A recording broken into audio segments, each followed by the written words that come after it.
추워진 날씨 속에서도 참석해주신 주민 여러분께 감사 말씀드립니다. 안녕하십니까. 가락구청 도시계획과 도시계획팀장 박영철입니다. 오늘 이 자리는 동천동 944번지 일대에서 추진하고 있는 가로주택정비사업 추진준비위원회의 요청에 따라 여러 지역개발 수법 중 하나인 역세권 활성화 사업에 대한 이해를 위한 자리를 마련하게 되었습니다. 설명을 잘 들으시고 궁금하신 점은 질의응답 시간에 질문을 해주시면 답변을 드리도록 하겠습니다.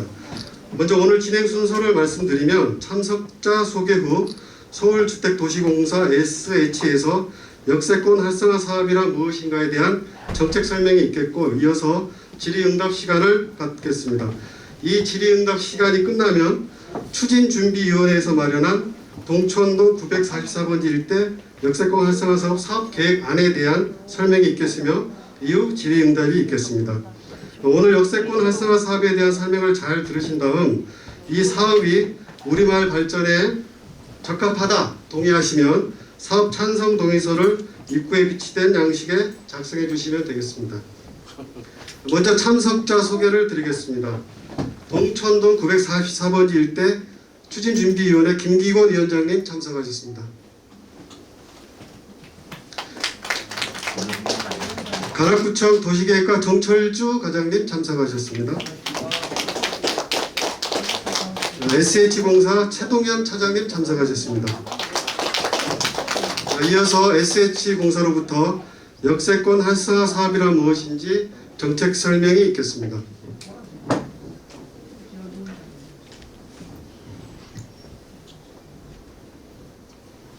피가 나오니까 김의원 이대로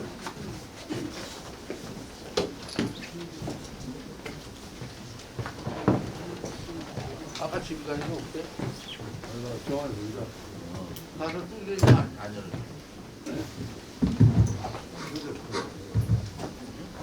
안녕하세요. 저 SH공사의 최동현 차장이라고 합니다.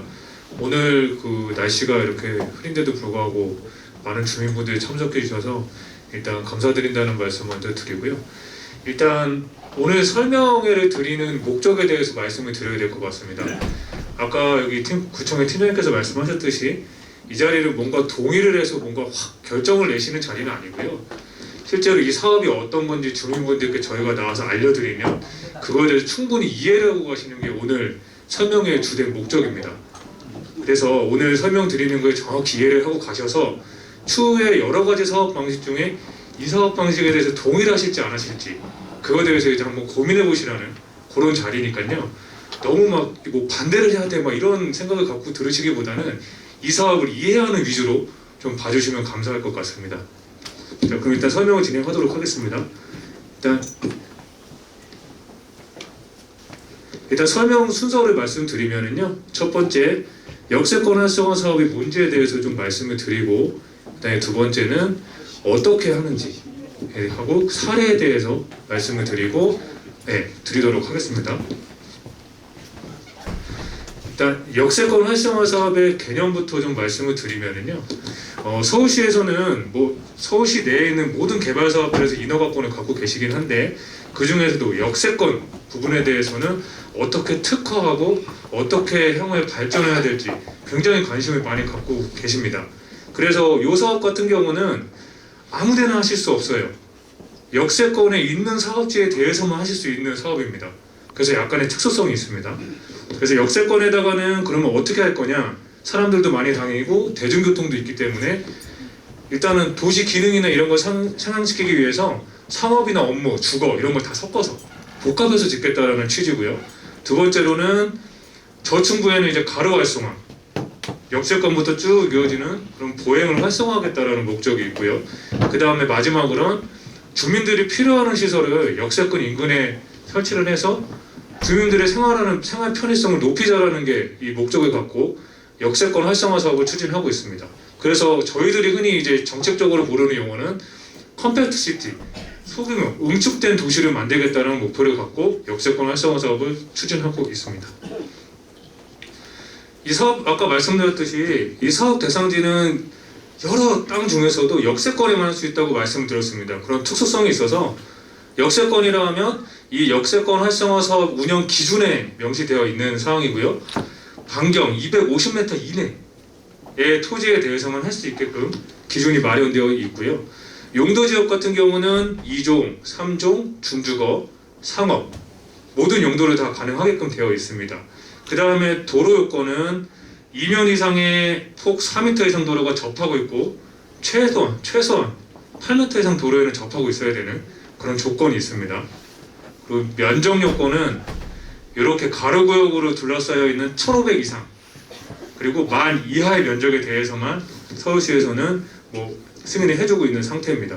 그래서 보시는 것과 같이 아무 토지에서나 할 수 있는 게 아니라서 이 조건을 만족하는 대상지에 한해서만 인허가를 해주고 있습니다. 그 노후도 요건은 그냥 참고로 하시면 될 것 같고요. 그 사업 유형은 어떻게 되는지 저희 기준에 나와 있는 사항은요. 이 왼쪽에 초록색과 주황색깔 건축허가 방식으로 하는 사업이 있고요. 도시정비형 재개발 사업으로 하는 방식이 있는데 지금 여기 계신 분들은 이 내용에 대해서는 보실 필요가 없습니다. 이거는 개별 건축주가 하는 사업이라고 생각하시면 되니까 보실 필요 없고요. 이 도시정비형 재개발 사업만 저희 SH공사와 주민들이 같이 추진을 하고 있습니다. 순서를 보시면 첫 번째 대상지 선정이 돼야 되고요. 그 다음에 두 번째는 선정이 되면 이제 정비계획 주민 제한 방식으로 추진이 돼서 다시 한번 설명회를 정말 법정 절차의 설명회를 가집니다. 그리고 그 뒤에 설명회가 끝나면 자치구에서 서울시로 입안 절차가 이루어지고요. 그 뒤에 도시계획위원회 심의로 정비계획 결정이 되면 그 이후에 이제 사업시행 인가나 각종 인허가 절차가 추진되게끔 되어 있습니다. 그리고 지금 오늘 이제 말씀드릴 사항은 사실 여기 대상지 선정이 아직 된 상태도 아니고요. 이 대상지 선정을 위해서는 요 밑에 보시면 주민 동의율이 30% 이상 돼야지 신청을 할 수 있는 단계가 신청을 하실 수가 있어요. 그래야 대상지 신청이 되고 선정이 되셔야 요 뒤에 개발을 하는 절차를 추진하실 수가 있습니다. 자, 그러면 이 역세권 활성화 사업을 하면 도대체 다른 사업하고는 어떤 차이가 있는지 말씀을 드리면은요. 가장 큰 차이는 역세권이다 보니까 서울시에서도 최대 용도지역을 2단계를 올려드리는 지금 그런 기준을 갖고 추진을 하고 있습니다. 그래서 용적률이 증가 2단계까지 증가되면은요. 보통 여기가 3종이라고 하시면 준주거, 근린상업 시설까지 용도를 올리실 수가 있는 거예요. 그러면 용도지역만 올려주는 거는 물론 보시다시피 아니고요. 용도지역 올려드리면 그거의 절반은 공공시설로 가져가고요. 나머지 절반은 민간에서 이제 주민분들이 일반 분양을 하실 수 있는 그런 걸로 계획을 하실 수가 있습니다. 그래서 이 그림에 보시면 지금 현재 3종이면 3종의 용적률이 이렇게 있고요. 그 다음에 용도지역이 2단계 올라가면 이렇게 증가되는 용적률이 생기겠죠. 그러면 그거의 절반은 공공에서 기여를 하시게 되고 나머지 절반은 민간에서 활용을 하는 계획을 수립할 수 있습니다. 그래서 요거는 저희 서울시에서 역세권 활성화 사업 운영 기준에 나와 있는 용도 지역에 대한 용적률이고요. 용도별로. 여기가 아마 3종이기 때문에 기본 250이실 거예요. 그러면 여기서 3종에 근상으로 올라간다고 하면 600까지 확보가 가능한 걸로 지금 계획은 그렇게 하실 수가 있습니다.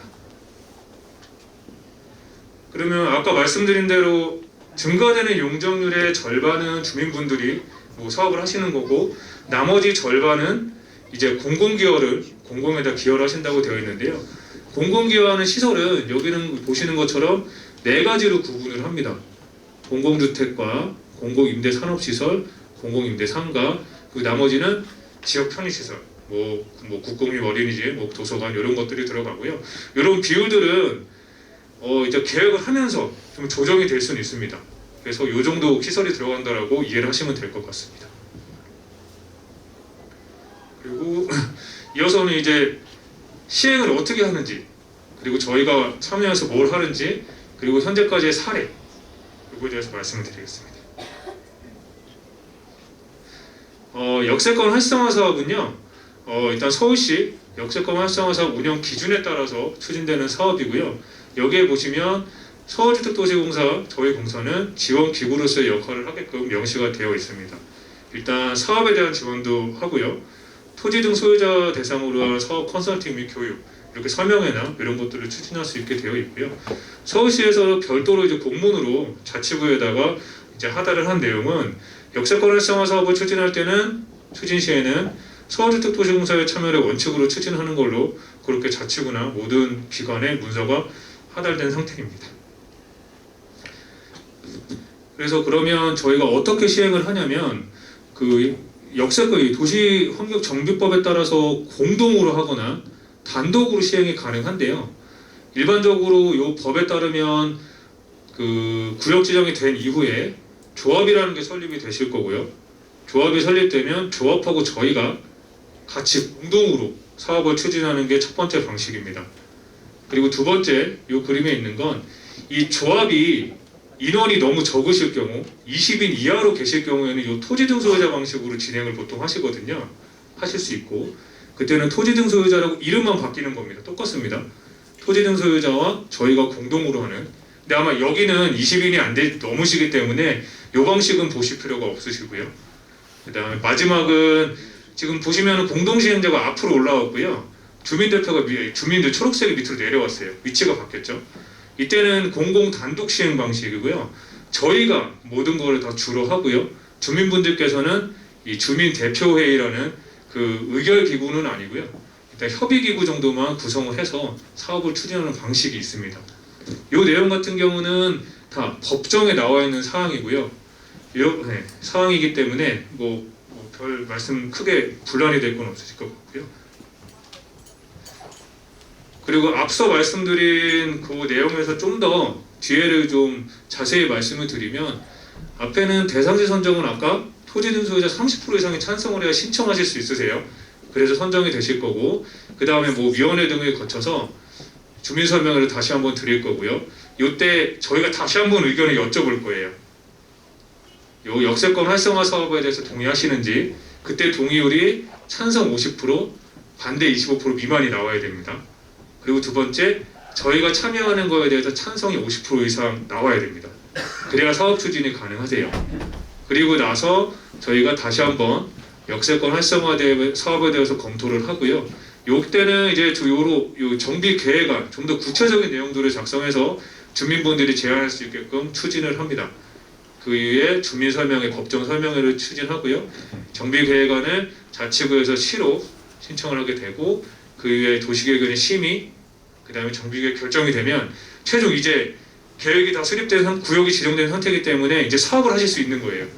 그래서 여기서부터는 사업을 진행하신다고 보시면 될 것 같아요. 그래서 아까 말씀드린 대로 조합이 하는 방식 이렇게 추진이 되고요. 여기는 저희 공공이 단독으로 시행하는 방식. 그래서 여기 보시면 차이가 나는 건 조합 설립을 하실 거냐 주민대표회의가 구성돼서 진행을 하실 거냐 그 차이가 있습니다. 그래서 이렇게 사업이 진행되면 최종 시공은 사업시행 인가를 받으시고 관리처분 계획, 준공, 유정고시 청산. 요거는 요 초록 여기까지만 여기 사전 검토까지 제외를 하면요. 요 초록 파란색부터는 법정 절차입니다. 그래서 법에 나와 있는 상황이기 때문에 큰 차이는 없습니다. 다 똑같습니다, 이거. 그러면 저희가 사업에 참여하게 되면 어떤 역할을 하는지, 자, 저희가 참여하게 되면 일단 2만 제곱미터 미만하고 또는 200세대 미만의 사업지 분양가 상한제 적용을 제외할 수 있게끔 법적으로 되어 있습니다.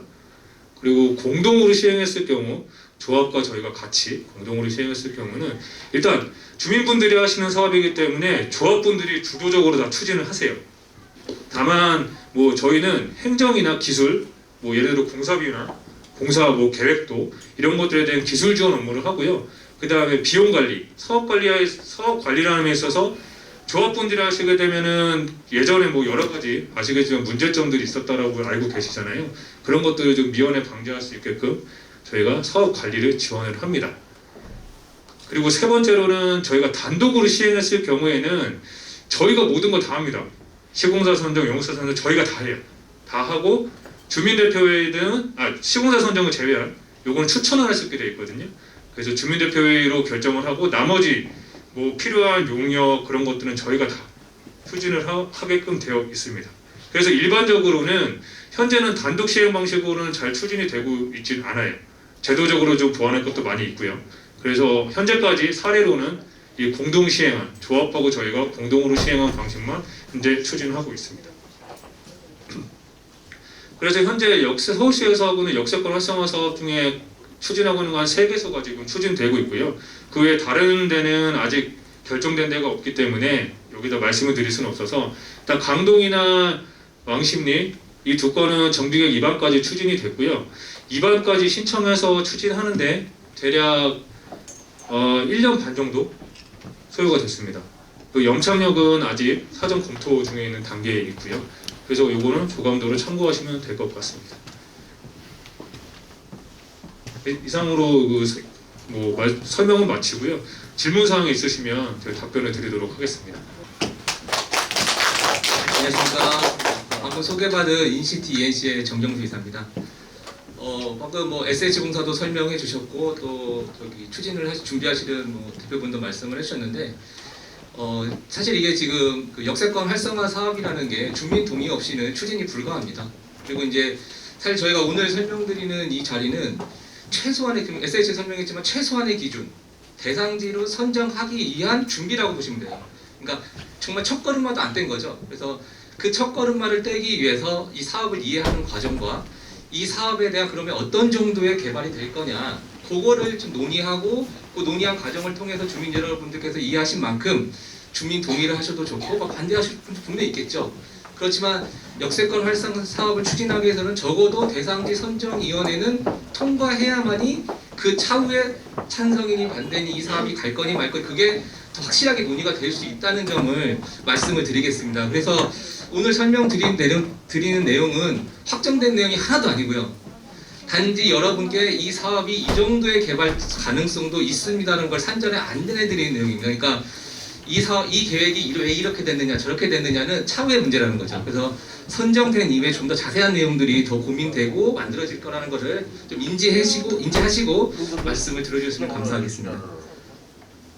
먼저 그 대상지는 944번지 일대를 중심으로 말씀을 드리겠습니다. 그러니까 대상지는 944-1번지 이 일대가 되겠죠. 그리고 봉천역 4번 출구에서 가장 인접해 있어서 초역세권에 해당하는 지역입니다. 이런 입지적 특성으로 인해서 역세권 활성화 사업을 적용할 수 있는 정말 최적의 장소인 거죠. 그래서 오늘 같은 자리도 이러한 입지성이 우선됐기 때문에 현재 이런 계획을 주민 여러분, 다른 블록들도 있지만 여러분들에게 먼저 설명할 수 있는 기회가 지금 잡히게 된 겁니다. 그래서 그런 기회로 좀 인지를 해주셨으면 좋겠고요. 이 지금 현장 내용은 역세권 활성화 사업을 선정하기 위한 내용임을 말씀드리겠습니다. 그리고 대상지 현황은 보시다시피 이 채비지 일대를 중심으로 일부 사유지가 있고요. 전체적으로 필지수는 31필지, 전체 동수는 64동이 되겠습니다. 그리고 이제 도시정비형 재개발 사업을 가기 위한 노후도 기준에 있어서도 89% 이상을 상회하기 때문에 도시정비형 재개발 사업 추진은 현재 물리적 여건상으로는 가능한 지역입니다. 이러한 지역에 대해서 저희가 바로 그 개발 계획 내용을 잠시 설명을 드리면 구청에서는 주민 여러분도 아시겠지만 구의 정책적인 과제 중에 하나가 관악 S밸리라는 게 있습니다. 아시다시피 낙성대, 신림, 또 대학동 일대를 중심으로 해서 지역의 어떤 관악 S밸리, 벤처 창업, 그리고 벤처 기업 이런 것들을 육성할 수 있는 시스템을 만드는 것이 구의 현재의 당면한 일자리 창출, 업무, 상업기능 활성화를 위한 당면 과제입니다. 그런 차원에서 우리 대상지는 봉천 지역 중심에 해당되는 그런 지역이 되겠습니다. 그래서 이런 봉천 지역 중심 일대를 관악 S밸리를 지원할 수 있는 거점으로서의 육성을 한다면 역세권으로서의 우리가 복합 개발을 하고자 하는 의도와 더 부합하게 공공의 주민 제한을 할 때 더 어필이 될 수 있고 사업 선정의 기대 효과를 더 높일 수 있을 것으로 보여집니다. 그래서 기본적인 방향은 관악 S밸리 지원할 수 있는 주거 복합 거점이라고 설명을 드리겠습니다. 개발 컨셉은 크게 3가지입니다. 가장 중요한 이제 주거.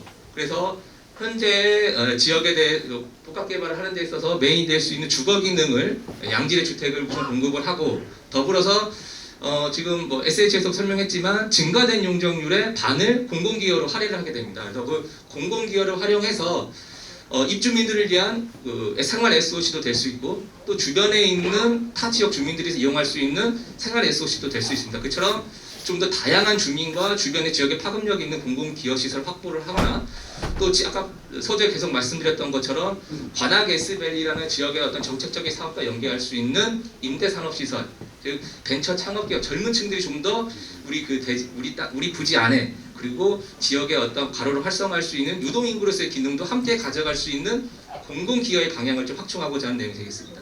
그리고 세 번째는 저희 입지적으로 가장 좋은 게 남측으로는 남부수란로 40m가 접해 있고 북측으로는 또 40m 동천로가 접해 있습니다.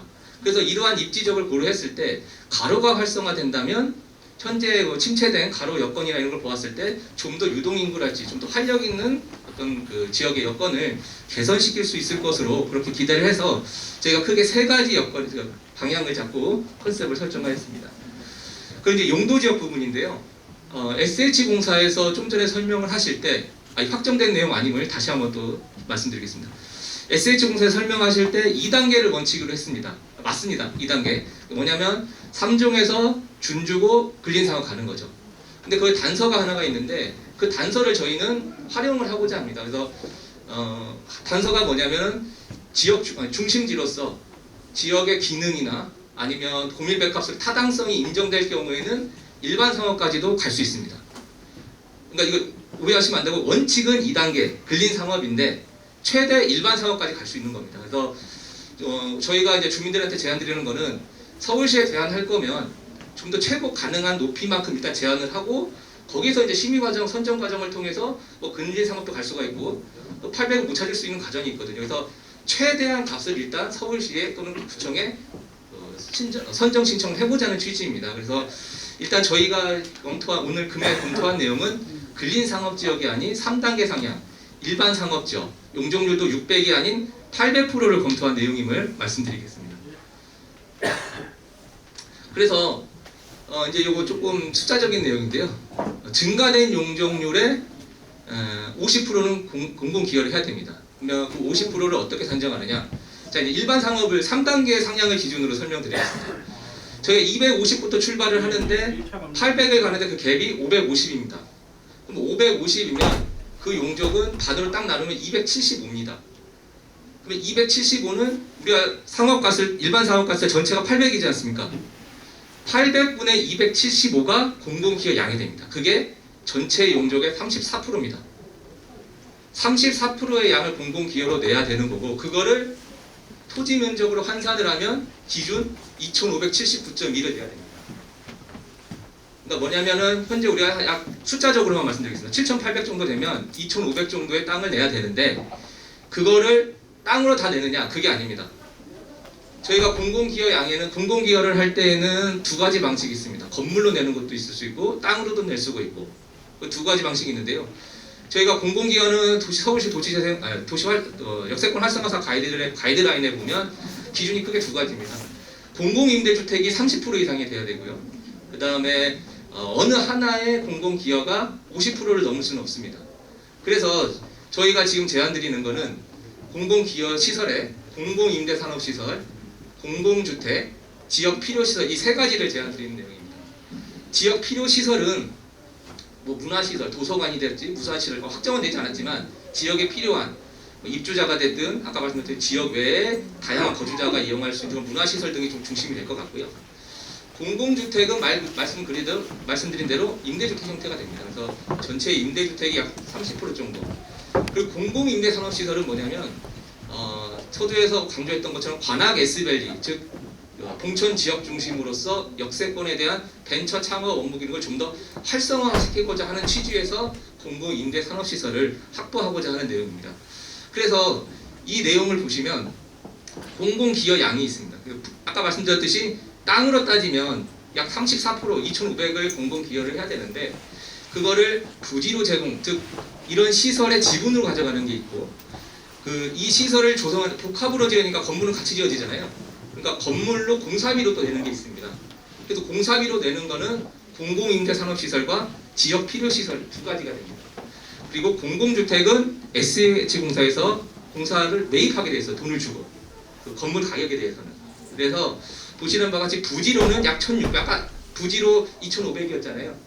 그래서 부지로는 약 1,668 정도의 부담이 되는 거고 이게 토지 지분이 되는 겁니다. 그리고 환산 부지는 이 시설을 조성하는 데 있어서 들어간 공사비를 토지비로 환산했을 때 약 925제곱미터의 가치를 공사비로 제공하는 겁니다.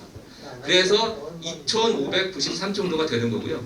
공공기여가 이만큼 된 만큼 여러분들의 혜택이 없느냐? 그게 아니죠. 저희가 처음에 말씀드렸지 250부터 출발을 하는데 약 34% 토지가 34%의 공공기여를 된 만큼 우리는 약 600 가까운 개발을 할 수 있는 겁니다. 일반 상업으로 갈 경우에는.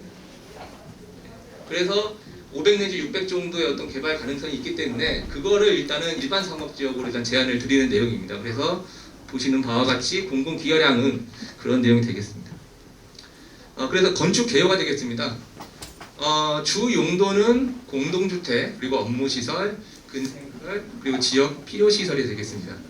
그리고 전체적인 그 연면적은 약 87,000 정도가 되고요. 그 중에서 지상 연면적 기준으로 했을 때 주거와 비주거 비율은 68.7, 31.3 그래서 약 7대3 비율을 가져가고 있습니다. 현재 지금 제도적 기준으로는 약 8대2 정도가 되는데요.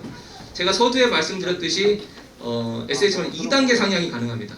아까 말씀드렸듯이 근린 상업까지만 가능한데 요거를 제가 8대2 근린 상업까지 가는데 저희가 일반 상업을 가기 위해서는 지역에 필요한 또 지역의 정책과 역세권으로서의 기능을 줄 수 있는 어떤 용도 기능이 또 필요해요. 그래야 일반 상업까지 갈 수 있는 타당성이 인정될 수 있다는 거죠.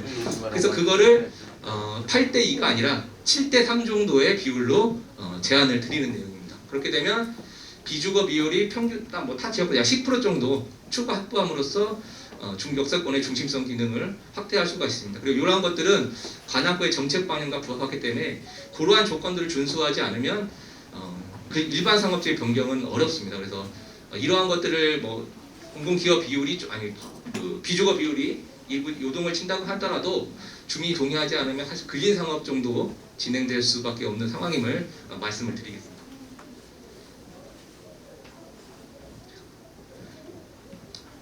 그리고 그 계략적인 배치도입니다. 이것도 확정된 내용은 아니고요. 보시는 바와 같이 그 전체적으로 공동주택과 오피스텔이 입지한 그런 내용이 되겠습니다. 그리고 전체적으로 한 가지 빠뜨렸는데요.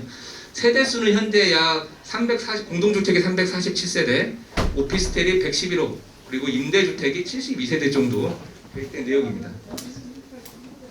그리고 전체적인 조감도 형태가 되겠습니다. 상당히 지금 약 한 45층 정도의 규모를 갖는데요.